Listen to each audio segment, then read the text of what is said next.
तो चलिए शुरुआत करते हैं सोनाली, और पहली खबर ही हम अपने दर्शकों को ये बताते हैं। वैसे तो मुझे लगता है कि कल रात ही सभी लोगों ने इस खबर से वो वाकिफ़ हो गए होंगे, क्योंकि कल का जो मैच था बहुत शानदार मैच था। भारतीय क्रिकेट के लिए एक बार फिर से गर्व का पल सामने आया। सभी क्रिकेट फैंस कल बहुत एक्साइटेड थे। टीम इंडिया ने T20 वर्ल्ड कप 2026 में शानदार प्रदर्शन किया और लगातार दूसरी बार खिताब अपने नाम किया है। अब फाइनल मुकाबले में भारत ने न्यूजीलैंड को 96 रन से हराकर इतिहास रच दिया है। और जो तस्वीरें सामने आई, जो हम आपको टीवी स्क्रीन पर भी दिखा रहे हैं, अलग अलग जगहों से जश्न की तस्वीरें। और सुबह से ही कल की बात करें तो लोग हवन और पूजन करना शुरू कर चुके थे और सबकी ओर से बस सुबह से यही प्रार्थनाएं थी कि टीम इंडिया जीत जाए, और उसका असर भी दिखा। जो स्टार्टिंग का पावर प्ले वाला टाइम था उसमें तो बहुत ही कमाल की परफॉर्मेंस दी है अभिषेक ने भी, और संजू सैमसन ने। उन्होंने इस सीरीज में काफ़ी अच्छा परफॉर्म किया है। और उस पावर प्ले में जैसे भाई 6 और 4 लग रहे थे ना सोनाली, क्योंकि कल ये मैच मैंने बैठ के प्रॉपर देखा पूरा, तो उस टाइम पे उन्होंने लीड इतनी अच्छी ले ली शुरुआत में कि ऐसा माना जा रहा था कि अगर ये लोग इसी फ्लो के साथ खेलते रहते हैं और ऐसे ये गेम चलता रहता है तो ये 270 तक भी पहुंच सकते थे। लेकिन फिर उसके बाद फिर वो लाइन से कभी कभी ऐसा होता है ना कि एक लाइन से फिर विकेट गिरने स्टार्ट हो जाते हैं, और फिर वो विकेट गिरने स्टार्ट हुए और फिर एंड तक आते आते लेकिन लास्ट का जो ओवर था वो भी काफ़ी शानदार था। मुझे लगता है कि इंडिया ने जब तक बैटिंग की तब तक एक भी पल ऐसा नहीं था जब आपको मज़ा नहीं आ रहा होगा। लास्ट में शुभम दुबे ने भी बहुत अच्छा परफॉर्म किया। जब लास्ट ओवर में उन्होंने 4 मारे, 6 मारे, it was a very amazing time. तो खास बात यह है कि भारतीय टीम ने रिकॉर्ड तीसरी बार T20 वर्ल्ड कप का खिताब जीता है और अपने ही घर में ऐसा करने वाली पहली टीम भी बन गई है। अब इस जीत के साथ टीम इंडिया ने दुनिया को दिखा दिया है कि वो T20 क्रिकेट में सबसे मजबूत टीमों में से एक है, क्योंकि जिस तरीके से पहली बार प्रदर्शन था, ऐसा कई बार हो चुका है कि T20 वर्ल्ड कप इंडिया लेकर आ रही है। और फाइनल मुकाबला जो था अहमदाबाद के नरेंद्र मोदी स्टेडियम में खेला गया। ये मैदान सोनाली दरअसल वही है जहां पर 2023 के वानखेड़े वर्ल्ड कप फाइनल्स में भारत को हार का सामना करना पड़ा था। इसलिए फैंस के मन में कहीं ना कहीं डर भी था कि इतिहास दोहराया ना जाए, लेकिन इस बार टीम इंडिया ने उस दर्द को जीत पर बदल दिया है। और हर जगह, इवन मैंने तो कल देखा स्टेडियम में भी पटाखे चल रहे थे। अब वो पता नहीं वो इलेक्ट्रिक टाइप के थे, कुछ अलग टाइप के थे, लेकिन हर तरफ जैसे 6 और 4 लग रहे थे, भाई अलग ही एक्साइटमेंट थी लोगों के दरमियान। बिल्कुल। अब कल आप तो शायद मैच देख रही थी और मैं मैच नहीं देख रही थी, लेकिन जैसे ही रात को जब पटाखे चलने शुरू हुए तो मुझे समझ आ गया कि चलो आज इंडिया जो है वो जीत चुकी है ये मैच। तो इसी के साथ आपको बता दें कि टॉस हारने के बाद पहले बल्लेबाजी करने उतरी भारतीय टीम ने शानदार प्रदर्शन किया और टीम इंडिया ने 20 ओवर में 255 रन का विशाल स्कोर खड़ा किया, जो कि T20 वर्ल्ड कप के किसी भी फाइनल में अब तक का सबसे बड़ा स्कोर है ये। इवन ईशान किशन ने भी कल काफ़ी अच्छा खेला। वैसे गुमनामी में वो इस सीरीज में लग रहे थे पूरे, लेकिन कल की परफॉर्मेंस उनकी भी बहुत अच्छी थी। और कल तो मुझे ऐसा लगा कि एक बार जब 6 और 4 पढ़ने स्टार्ट हुए, सभी खिलाड़ियों में वो जोश आ गया, एक वो होड़ लग गई कि बस अब आप मैदान में आ रहे हैं तो आके अब आपने वहाँ पे चौके छक्के ही लगाने हैं। और मुझे सूर्य कुमार आए और पहली बॉल पे उन्होंने छक्का मारने की कोशिश की, पहली बॉल पे आउट हो गए। और मुझे ऐसा लगता है पूजा कि भारत में ही मैच था और स्टेडियम में भारतीय लोग ज्यादा मौजूद थे और जोश में वो शायद इंडिया इंडिया इंडिया इंडिया और टीम इंडिया ने ब्लू नजर आ रहा था पूरा स्टेडियम। अब टीम इंडिया ने भी सोचा कि चलो इंडिया इंडिया हो ही रहा है तो चलो इनको एक और गिफ्ट दे ही देते हैं। बिल्कुल। और इस बड़ी पारी में सबसे अहम भूमिका निभाई है संजू सैमसन ने, जिनका जिक्र भी मैं भी कर रही थी। शानदार बल्लेबाजी की है और 89 रन बनाए। हालांकि एक्सपेक्ट ये कर रहे थे, क्योंकि ना ऐसा हो गया संजू सैमसन के साथ 3-4 बार कि वो शतक तक बस पहुंचते रह जाते हैं। यहाँ पे सिर्फ 11 रन से रह गए थे। बहुत अच्छी पारी खेली, बहुत अच्छा परफॉर्म किया कल और 89 रन बनाए, कम नहीं होते हैं। ये तीसरा अर्धशतक था उनका जो ईशान किशन के साथ उन्होंने, उस दौरान ईशान किशन और संजू सैमसन पिच पर थे जब 89 रन पर वो आउट हुए। काफ़ी बेहतरीन खेल दिखाया उन्होंने। ईशान किशन ने भी 54 रन बनाए। सबसे अच्छी बात ये थी कि कम बॉल्स में ज़्यादा रन इन्होंने इन्होंने बनाए हैं, बॉल्स को बचाया है। अभिषेक शर्मा का बल्ला भी खूब चला है कल, जिसका जिक्र हमने अभी किया ही था। 52 रन की शानदार पारी खेली, लंबे लंबे छक्के मार रहे थे।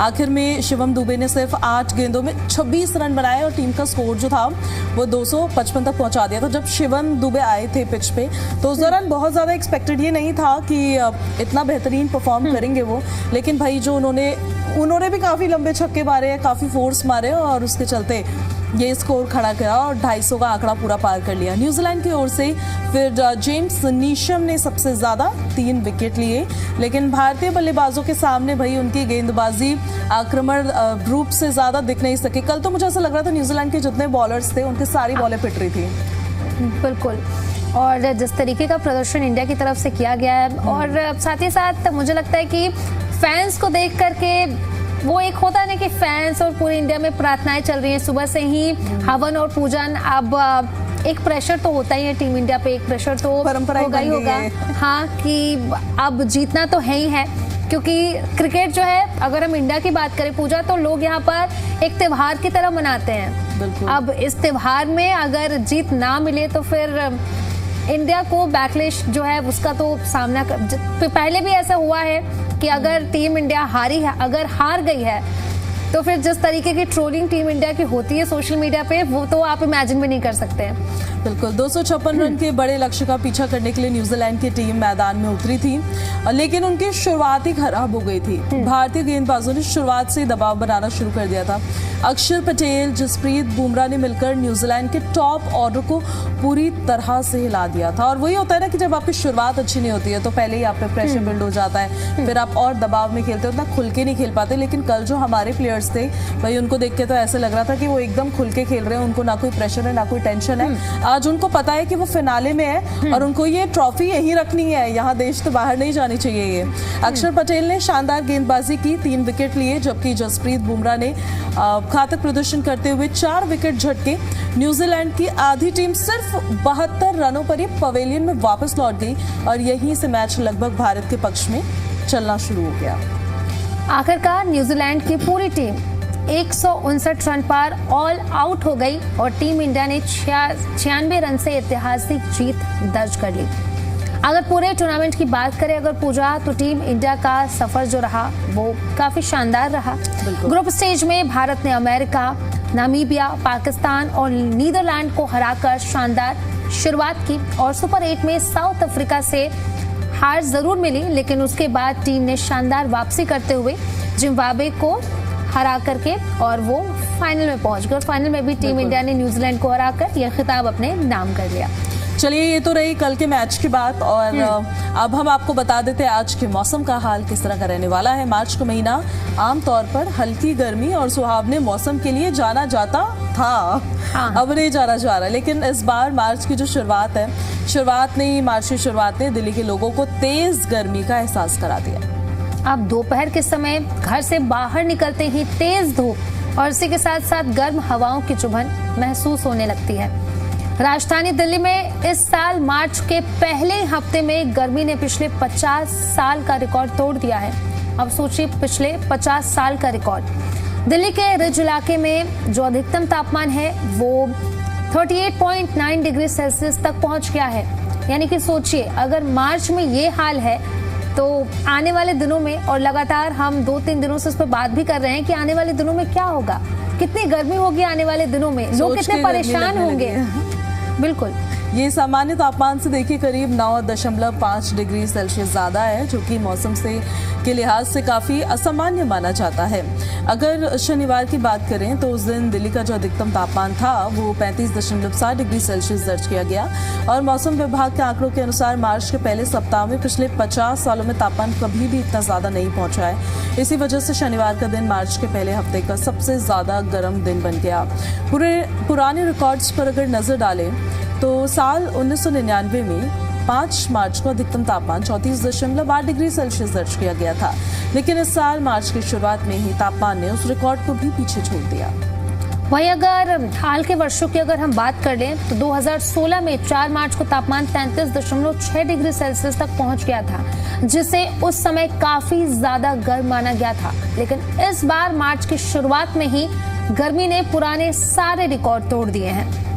बिल्कुल, मार्च के महीने में इतनी तेज गर्मी होना सोनाली कहीं ना कहीं इस बात का संकेत देता है कि आने वाले दिनों में तापमान और भी ज्यादा बढ़ सकता है। मौसम विशेषज्ञ तो ये भी कहते हैं कि अगर यही स्थिति बनी रहती है तो इस साल गर्मी का मौसम सामान्य से ज्यादा तेज हो सकता है। ऐसे में लोगों को भी सलाह दी जा रही है कि दोपहर के समय में तेज धूप से बचें, बाहर निकलते समय सावधानी बरतें, खुद को गर्मी से सुरक्षित रखें और ज्यादा से ज्यादा पानी पिए, हाइड्रेटेड रहें।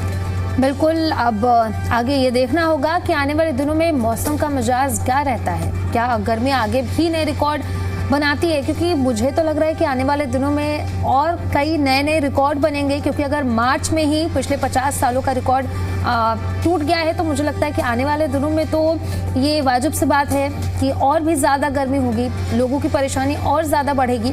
और चलो, हम तो AC कूलर का इस्तेमाल कर रहे हैं, लेकिन उन पशु पक्षियों का क्या? ये तो क्योंकि गर्मी इतनी है तो हमारे लिए तो है ही है, लेकिन उनके लिए भी है, उनके बारे में भी सोचना चाहिए। बिल्कुल सही बात है, और वो कुछ कर भी नहीं सकते हैं इसमें। लेकिन ये जो मौसम है ना अभी, ये इस मौसम में आपको बड़ा अलर्ट रहने की ज़रूरत है। इसलिए ज़रूरत है क्योंकि अभी देखिए गर्मी लगती है आपको, दोपहर के वक्त में बहुत तेज़ गर्मी होती है, रात को भी हल्की हल्की गर्मी आपको लग रही होती है, आप पंखे, कूलर, AC का इस्तेमाल करना शुरू कर देते हैं, लेकिन ये मौसम बीमार कर रहा है। और इस मौसम में अब क्योंकि टेम्परेचर मेंटेन नहीं हो पा रहा है, इस वजह से लोग बीमार होते हुए नजर आ रहे हैं। मैं खुद बीमार हो गई इसके चलते, क्योंकि अब देखिए रात के वक्त में आपको गर्मी लगेगी, आप फैन चला देंगे, अब आपको अंदाजा नहीं लगेगा, आप तो सो गए आप, और फिर रात के वक्त टेम्परेचर थोड़ा सा कम हो जाता है, फिर आपको ठंड लगनी शुरू हो जाती है। तो ऐसे में बहुत अलर्ट रहने की ज़रूरत है इस मौसम में। मुझे लगता है कि थोड़ी सी गर्मी झेल ली जाए वो ज़्यादा बेहतर है, रात दिन कि आप बीमार हो जाए।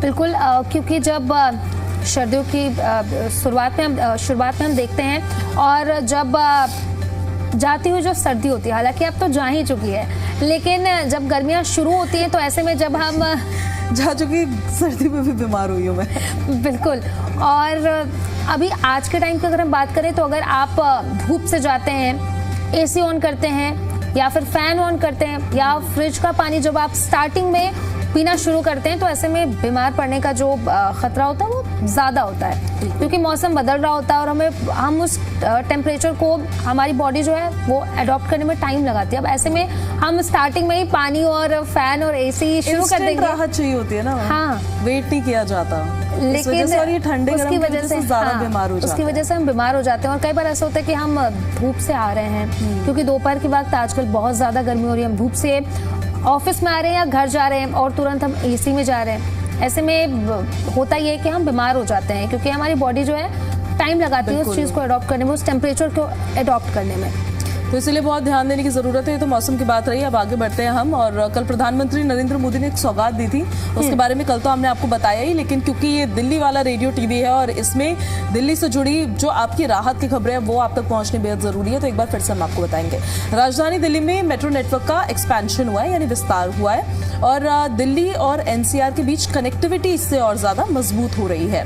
मेट्रो के चौथे चरण के तहत 2 नए कॉरिडोर शुरू हो चुके हैं, जबकि फेज 5A में 3 नए कॉरिडोर्स का निर्माण शुरू किया जाएगा। इन परियोजनाओं की कुल लागत करीब 18,300 करोड़ रुपए से अधिक की बताई जा रही है। अब CM रेखा गुप्ता के मुताबिक इन परियोजनाओं से बाहरी दिल्ली, पूर्वी दिल्ली, नोएडा, गाजियाबाद और एयरपोर्ट तक यात्रा पहले से ज्यादा आसान हो जाएंगी। और प्रधानमंत्री नरेंद्र मोदी ने 8 मार्च यानी कि कल इन नए कॉरिडोर का उद्घाटन किया और आने वाली परियोजनाओं का शिलान्यास भी प्रधानमंत्री ने किया है। सबसे पहले हम बात कर लेते हैं मेजेंटा लाइन की। जनकपुरी पश्चिम से RK आश्रम मार्ग विस्तार के तहत दीपाली चौक से मजलिस पार्क तक लगभग 9.92 किलोमीटर लंबा एलिवेटेड कॉरिडोर तैयार हुआ है। इस कॉरिडोर पर 7 स्टेशन होंगे और मधुबन चौक, हैदरपुर, बादली मोड़ और मजलिस पार्क इंटरचेंज स्टेशन के रूप में काम करेंगे।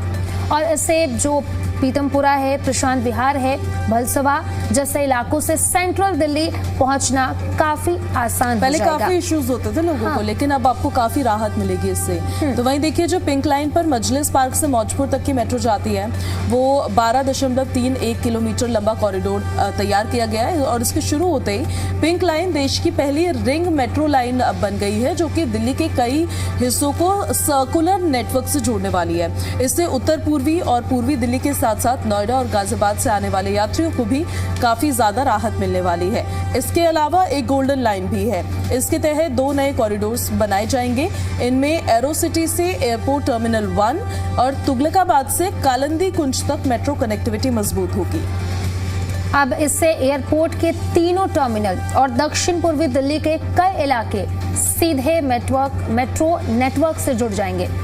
तो इससे आसानी होगी अब आने जाने में लोगों को काफी ज्यादा, क्योंकि पहले बहुत ज्यादा परेशानी होती थी। बिल्कुल। अब ऐसे में ये जो उद्घाटन किया गया है लोगों के लिए काफी ज्यादा ये फायदेमंद आने वाले दिनों में रहने वाला है। साथ ही मेचुंडा लाइन पर बनने वाला आरके आश्रम मार्ग से इंद्रप्रस्थ कॉरिडोर सेंट्रल विस्ता क्षेत्र से गुजरते हुए कई सरकारी कार्यालयों और प्रमुख संस्थानों को भी मेट्रो नेटवर्क से जोड़ेगा। यानी कि अब जो लोग गवर्नमेंट जॉब करते हैं या फिर वहां से होकर के गुजरते हैं, उनके लिए भी आसानी होगी ऑफिस आने जाने में। बिल्कुल। तो कुल मिलाकर देखिए, नई परियोजनाओं के पूरा होने के बाद दिल्ली और एनसीआर में सफर पहले से और ज्यादा तेज हो जाएगा, आसान हो जाएगा और सुविधाजनक हो जाएगा। और यही तो चाहिए, दिल्ली और एनसीआर के लोगों को ज्यादा कनेक्टिविटी उन्हें मिलेगी। ट्रैफिक से देखिए कोई नहीं आना चाहता है, बिल्कुल, क्योंकि ट्रैफिक में एक तो आपका समय इतना ज्यादा खराब हो जाता है, फिर आप परेशान हो जाते हो। अगर आप गाड़ी में हो, 2 व्हीलर में हो, तो लोग सोचते हैं कि कोई ऐसा विकल्प उनको मिल जाए कि वो कम समय में पहुंच जाए आसानी से, क्योंकि समय बचाना एक मुझे लगता है कि सबसे ज्यादा प्राथमिकता लोगों की होती है सोनाली, कि उनका समय बचे, ट्रैफिक में जो समय खराब होता है वो खराब ना हो। तो इसके लिए जरूरी यही होता है कि कनेक्टिविटी ज्यादा से ज्यादा हो। और कनेक्टिविटी अगर अब ऑलमोस्ट लास्ट माइल कनेक्टिविटी हर जगह तक अगर मेट्रो स्टेशन पहुंचेंगे, कनेक्टिविटी पहुंचेगी, तो उससे कहीं ना कहीं लोग फिर पब्लिक ट्रांसपोर्ट का भी ज्यादा इस्तेमाल करेंगे, रादर देन वो अपनी खुद के व्हीकल को लेकर जाए, क्योंकि पब्लिक ट्रांसपोर्ट से उनको ज्यादा आराम रहेगा। बिल्कुल सही कह रही हैं, क्योंकि दिल्ली का ट्रैफिक ऐसा है कि अगर आप एक बार जाम में फंस गए तो मुझे लगता है कि अगर पीक आवर्स की अगर मैं बात करूं, मॉर्निंग के टाइम में, दोपहर के टाइम पे और शाम को जब लोग अपने दफ्तरों से घर जाते हैं, ऐसे टाइम पे अगर आप ट्रैफिक में फंस गए, इट मीन्स कि आप आधे 1 घंटे के लिए अब आपको ज़्यादा टाइम लेकर के आपको घर पहुँचने में इतना टाइम लग जाएगा। और कभी कभी लोग जल्दी में होते हैं और इमरजेंसी हो जाती है, लेकिन इमरजेंसी में भी वो अपने घरों पर या फिर दफ्तरों में नहीं पहुंच पाते हैं, क्योंकि कनेक्टिविटी की इशू। अब कनेक्शन अब ज़्यादा है तो लोग मेट्रो का इस्तेमाल करेंगे और मेट्रो का इस्तेमाल करके लोग मेट्रो से जाएंगे। चलिए, तो अब हम आगे बढ़ते हैं और आपको ज़रा बताते हैं कुछ प्राइस बढ़े हैं, उसके बारे में जान लीजिए आप। दिल्ली एनसीआर के प्रमुख बाजार जो है, वहां पर दुकानों का किराया लगातार बढ़ता हुआ नजर आ रहा है। रियल एस्टेट सलाहकार कंपनी कुशमान एंड वेकफील्ड की एक रिपोर्ट आई है, जिसके मुताबिक बेहतर मांग और सीमित आपूर्ति की वजह से पिछले साल कई बड़े बाजारों में किराए में 2 से 14% तक बढ़ोतरी दर्ज की गई है। और आपको पता है सोनाली, सबसे ज्यादा किराया कहाँ का बढ़ा है? खान मार्केट का।